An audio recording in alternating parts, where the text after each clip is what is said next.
Ya, Assalamualaikum warahmatullahi wabarakatuh. Kami dari kelas JABA kelompok 2 akan membahas tentang Stocking and Managing a Test Lab. Anggota kelompok kami yang pertama Novaria Silvera, yang kedua Isfada Putri, yang ketiga Frankie Burhan, yang keempat Rinaldi Azhari dengan saya sendiri, yang kelima Muhammad Habib Hasbullah. Kita akan masuk ke materinya.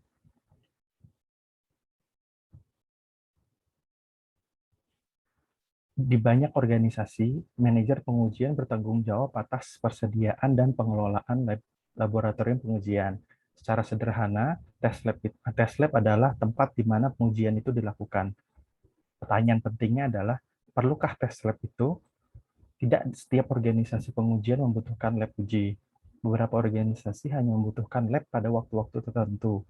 Yang lainnya bisa bekerja tanpa lab. Karena menyiapkan dan terutama memelihara lab uji yang layak membutuhkan dana yang besar. Berikut pertanyaan-pertanyaan yang dapat membantu kita memutuskan apakah kita membutuhkan tes lab atau tidak. Pertanyaan pertama, apakah Anda memerlukan alat uji besar yang membutuhkan sebuah ruangan yang besar? Yang kedua, apakah lingkungan khusus diperlukan dalam proses pengujian? Yang ketiga, apakah keamanan merupakan sebuah masalah dalam proses pengujian itu? Yang keempat, apakah Anda perlu mencegah non-tester dari mengutak-atik lingkungan pengujian Anda? Yang kelima, apakah Anda memerlukan akses ke fasilitas pengujian untuk jangka waktu yang lama? Selanjutnya, dalam memilih dan merencanakan area lab, kita membutuhkan faktor-faktor yang perlu dipertimbangkan. Faktor yang pertama adalah ukuran. Ukuran di sini apakah ruang lab yang kita butuhkan itu cukup besar, kita harus mempertimbangkan ukurannya dalam tata letaknya. Yang kedua, pencahayaan. Pencahayaan di sini karena di luar sudah terang, panas. Nah, sinar matahari langsung dapat mengganggu peralatan-peralatan yang ada di lab uji. Yang ketiga, tata letak. Tata letak di sini akan mempengaruhi ruang gerak orang-orang yang berada di dalam tes lab. Jadi, jenis-jenis meja dan rak peralatan yang perlu dipasang harus perhitungan tata letaknya. Yang keempat, pengontrol suhu ruangan. Laboratorium dibutuhkan pengontrol suhu ruangan seperti AC dan pemanas yang cukup untuk menjaga suhu dan kelembapan pengoperasian. Yang kelima, alat keselamatan dan pencegahan kebakaran. Di setiap lab uji membutuhkan peralatan-peralatan keselamatan dan pencegahan kebakaran karena kebakaran dan kecelakaan bisa terjadi kapan saja sehingga dapat menanggulanginya. Yang keenam, daya listrik. Daya listrik di sini harus diperhitungkan karena harus mencukupi seluruh peralatan-peralatan yang ada di lab uji. Yang ketujuh, listrik statis. Listrik statis di sini kita harus memperhitungkan karpet dan listrik statis yang ada dalam lab uji tersebut karena akan mempengaruhi peralatan-peralatan yang ada di lab uji. Yang kedelapan yaitu fasilitas. Fasilitas di sini merupakan fasilitas-fasilitas yang disediakan untuk staf yang nantinya akan bekerja di lab uji seperti toilet, tangga, dan bahkan memang jika gedungnya sangat besar membutuhkan lift dan peralatan-peralatan fasilitas untuk disabilitas. Materi selanjutnya akan dibacakan oleh teman saya. Baik, selanjutnya yaitu alat yang diperlukan dalam lab uji. Setiap lab uji memiliki kebutuhan yang berbeda, tergantung pada sistem yang diuji. Selain itu, pentingnya setiap item tertentu tergantung pada pentingnya tes tertentu yang didukungnya. Biasanya, alat yang dibutuhkan di dalam lab uji diantaranya yaitu seperti perangkat lunak, perangkat keras, bahan habis pakai, furniture, peralatan, dan referensi.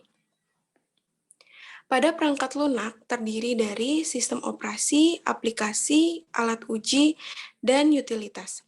Pada perangkat keras terdiri dari PC card, monitor, printer, modem, penyimpanan data, surge protector atau UPS unit, reference platform, kabel, dan jaringan.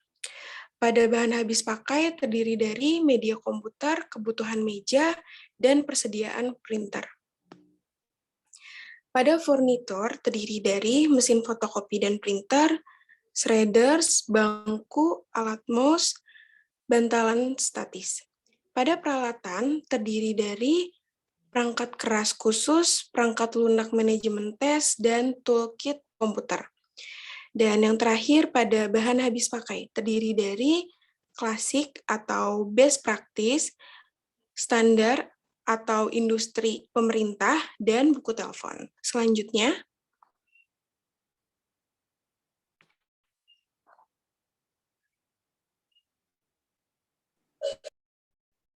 keamanan dan kekhawatiran pelacakan.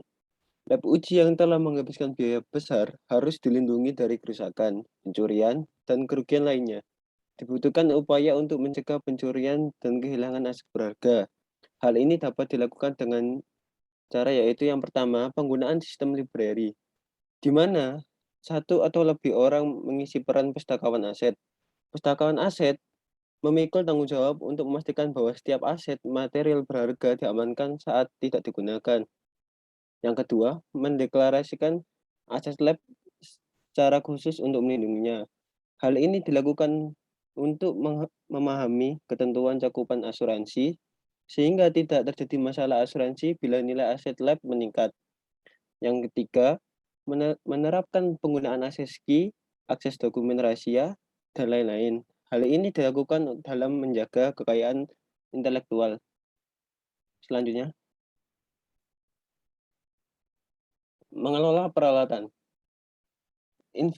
Inventaris laboratorium penguji berisi kategori barang yang dapat diklarifikasi sebagai barang habis pakai atau tahan lama. Hal ini dapat dilakukan dengan pendekatan umum, yaitu dengan cara penggunaan tag aset, yaitu sebuah stiker atau perangkat bertuliskan pengenal untuk ditempelkan pada setiap item yang berharga, atau pengadaptasian database logistik untuk memenuhi konfigurasi dan kebutuhan manajemen aset, serta untuk logistik lab uji. Contohnya sebagai gambar berikut. Di kiri merupakan penerapan penggunaan stiker atau plakat, sedangkan di sebelah kanan adalah contoh dari penggunaan database logistik. Next. Konfigurasi. Selain konfigurasi perangkat lunak dan perangkat keras, ada dimensi penting lainnya untuk konfigurasi platform uji, yaitu data. Dimensi data mencakup item seperti basis data dan file konfigurasi, serta uji input, output, dan file log. Data dapat mempengaruhi perilaku sistem seperti halnya perangkat lunak dan perangkat kerasnya. Next. Menjaga lingkungan tetap bersih penting untuk mengetahui dengan tepat apa yang ada di setiap sistem pengujian pada waktu tertentu selama pelaksanaan pengujian.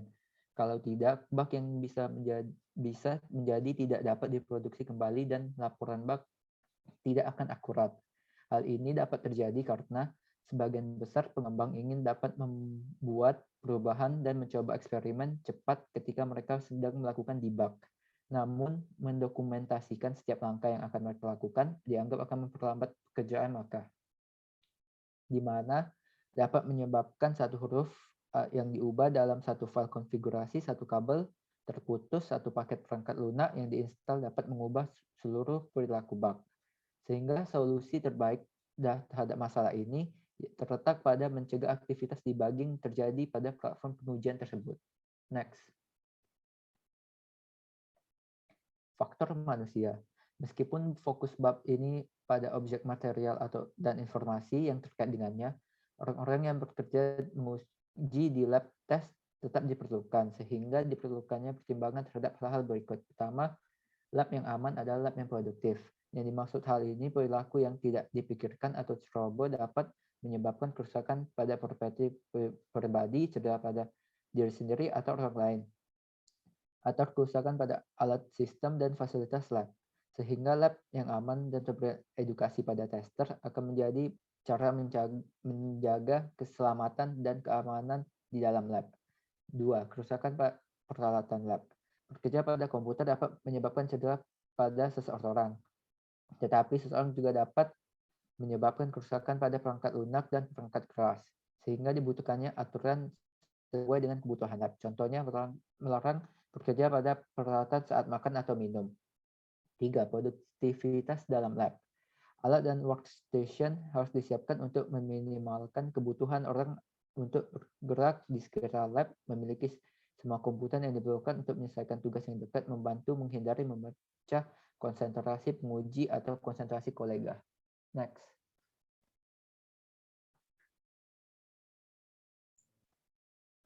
Untuk contoh studi kasus, kelompok kami menggunakan aplikasi iSense.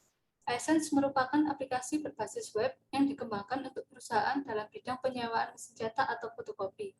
Aplikasi ini bertujuan untuk memudahkan pihak penyewa dalam monitoring mesin.